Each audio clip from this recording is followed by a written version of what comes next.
The Book of James.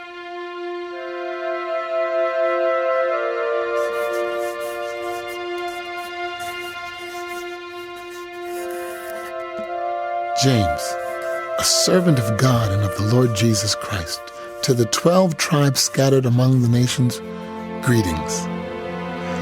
Consider it pure joy, my brothers and sisters, whenever you face trials of many kinds, because you know that the testing of your faith produces perseverance. Let perseverance finish its work so that you may be mature and complete, not lacking anything.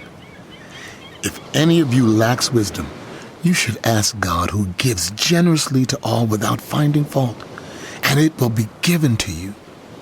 But when you ask, you must believe and not doubt, because the one who doubts is like a wave of the sea, blown and tossed by the wind.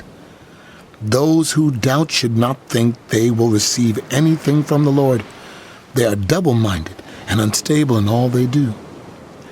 Believers in humble circumstances ought to take pride in their high position, but the rich should take pride in their humiliation, since they will pass away like a wild flower.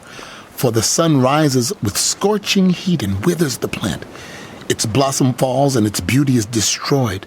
In the same way, the rich will fade away even while they go about their business. Blessed are those who persevere under trial, because when they have stood the test, they will receive the crown of life that God has promised to those who love him. When tempted, no one should say, God is tempting me. For God cannot be tempted by evil, nor does he tempt anyone. But each of you is tempted when you are dragged away by your own evil desire and enticed. Then, after desire is conceived, it gives birth to sin. And sin, when it is full grown, gives birth to death. Don't be deceived, my dear brothers and sisters.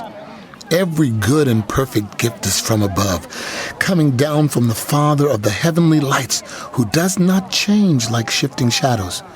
He chose to give us birth through the word of truth, that we might be a kind of first fruits of all he created. My dear brothers and sisters, take note of this. Everyone should be quick to listen, slow to speak, and slow to become angry, because our anger does not produce the righteousness that God desires. Therefore, get rid of all moral filth and the evil that is so prevalent, and humbly accept the word planted in you, which can save you. Do not merely listen to the word, and so deceive yourselves. Do what it says.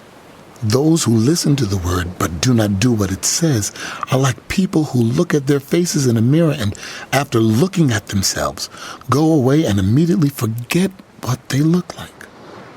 But those who look intently into the perfect law that gives freedom and continue in it, not forgetting what they have heard but doing it, they will be blessed in what they do. Those who consider themselves religious and yet do not keep a tight rein on their tongues deceive themselves, and their religion is worthless.